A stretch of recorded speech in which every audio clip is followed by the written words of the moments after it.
Hello everyone, I'm JG. Welcome back to Music Forever, where today we're reviewing Mastodon's album, Once More Round the Sun.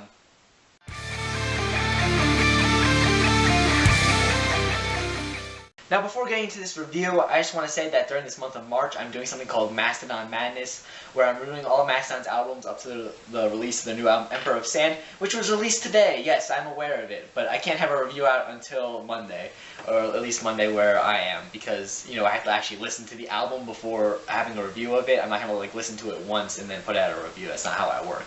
So yeah, you're going to have to wait a little bit for that review to come out, at least if you're watching this episode on the Friday that I'm releasing it. But yeah, that review should be coming out soon. But back to Once More Round the Sun, the most recent album by Mastodon released up to the point when I'm actually recording this review here. So, yeah, what do I have to say about this album?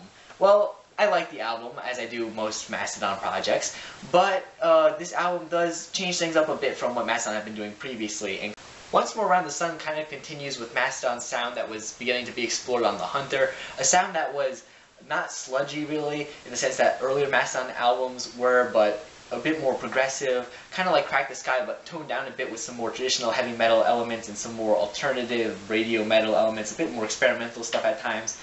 But this album, kind of unlike The Hunter, is a lot more condensed and a lot more focused in my opinion. I felt that The Hunter was, some really cool tracks, but none of them really connected in any way. It was kind of like a bunch of random ideas thrown together into an album, and that was kind of cool, but Once More Around the Sun is a lot more focused in my opinion in terms of the sound and in terms of everything really that's going on here, which is something that I like. Similarly, like The Hunter, this album here doesn't really have a solid concept like Mastodon's first four albums that all, had really complex concepts for the most part, having the different element themes and some of them having their own stories with them or being based on other existing stories. Like The Hunter, this album doesn't have a story to it, it's just a collection of tracks. But unlike The Hunter, as I said before, the sound here is a lot more, focused and a lot more album-like in my opinion. Aside for some more energetic tracks like The Motherlode or High Road, Once More Around the Sun even, there are some more, softer, I guess you could say, tracks like Asleep in the Deep or even Chimes at Midnight in Ember City. I especially like the last track there that I listed, Ember City. I like the lyrics of the track, kind of the story that's being told, and just the vocal delivery I also think is really cool. It's definitely my favorite track on this album. The closing track here on this project, Diamond in the Witch House, features Scott Kelly of Neurosis, and I feel like I've talked about him a lot already because he's appeared on every Mastodon album since Leviathan, having a guest spot on at least a track. And this is his guest appearance on this album. And this song here reaches almost 8 minutes long, longest track here on the album, really the longest song Mastodon has made in a long time really, since Crack the Sky is the last time they really started, going for those long-reaching songs. And this one here is a really nice way to close out the album, in my opinion. His guest vocals, as well as the long length of the track and what they're doing with it, really make for a really, closing that sticks out well in your mind, in my opinion. Now, something else I found very interesting about this album, and even The Hunter to an extent, is that it's very, as I mentioned before, a bit radio-friendly, but I don't mean that in a bad way. I know lots of people do. They mean that it's kind of dumbed down in a sense. But here, I think they kind of keep the catchiness of something that could be on the radio potentially, yet they add in quality lyrics and quality musicianship to kind of, make it high quality. I mean, that's just the good word to describe it, quality. Tracks like the title track and Tread Lightly and The High Road, good tracks that I feel like could be easily integrated into the radio, or at least on a rock radio station, with their catchy choruses, just kind of very infectious sort of sound to them, but at the same time not providing a very heavy sort of sludgy sound that was very prominent on Mastodon's earlier works. And tracks like The Motherlode also providing a very kind of catchy, smooth sound to them that I feel would integrate very nicely into a rock radio. But I don't mean this in a very bad way. In fact, if I heard these tracks on a rock radio, I might listen to rock radio a bit more instead of, Nickelback. As per usual with a Mastodon project, all the instrumentation and the vocal performances are very good. The guitars, bass, and drums, as per usual, are excellent. The guitar riffs here aren't as sludgy as their earlier works, but kind of like The Hunter and Crack the Sky, they're more of a, as I said before, progressive metal, traditional heavy metal kind of mix. And the vocals here, they do offer something a bit different. While they're mostly clean vocals like The Hunter, in fact, I think there's a bit more clean vocals than The Hunter. There's a lot less rough vocals, rather, is what I'm trying to say. There's not any tracks like Blasteroid or Black Tongue that had these really aggressive vocal parts. There's some moments where you do have those, I guess you would say, not as clean vocals coming from, Troy Sanders or Brent Hines, but for for the most part, you have their clean vocals. And Bron Daylor, the drummer and lead vocalist, who's kind of been doing lead vocals since Crack the Sky, has a bigger vocal role on this project. I like to think of his vocal role as increasing throughout Mastodon's career, really, with their first few albums having no input really from him in the vocal department. Then, you know, Crack the Sky, he starts doing stuff, The Hunter, it grows, and here he has the lead vocal credit on many of the songs here, almost most of them, I would say.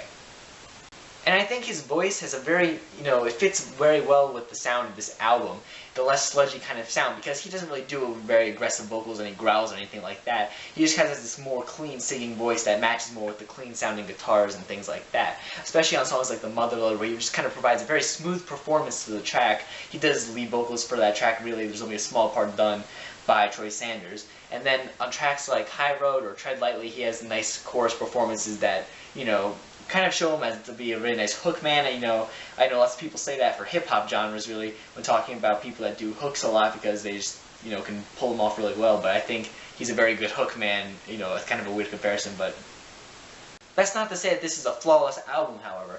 The track Feast Your Eyes isn't one that stuck with me too much. Maybe I have to listen to it more, and maybe someday it'll grow on me and it'll be one of those tracks that I claim everyone needs to listen to, because this is such an underrated song, but as of right now, that hasn't quite happened to me yet.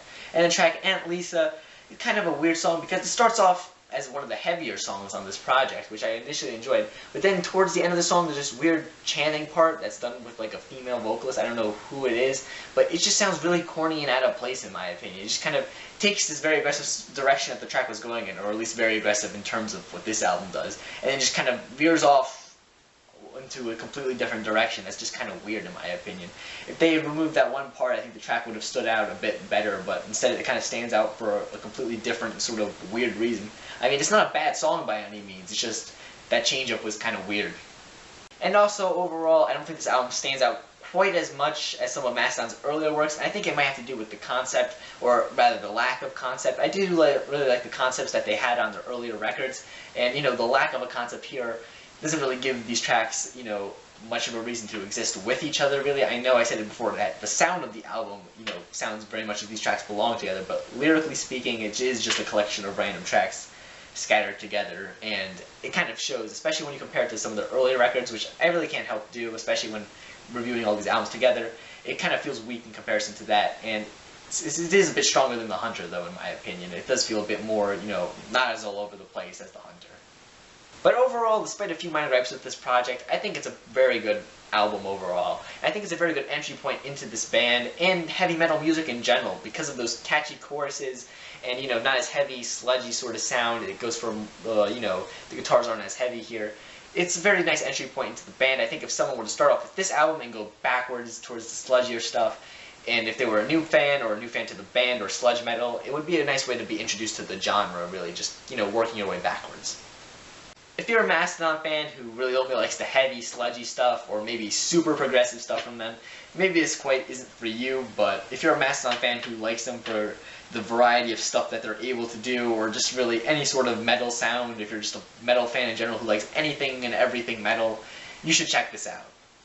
Yeah, and I think that sums up my review pretty well for this project.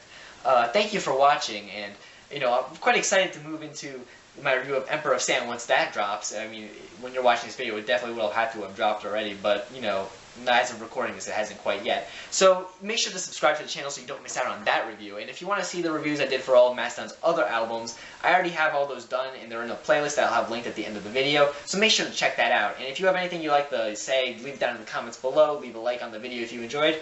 Yeah, thank you for watching, and stay golden.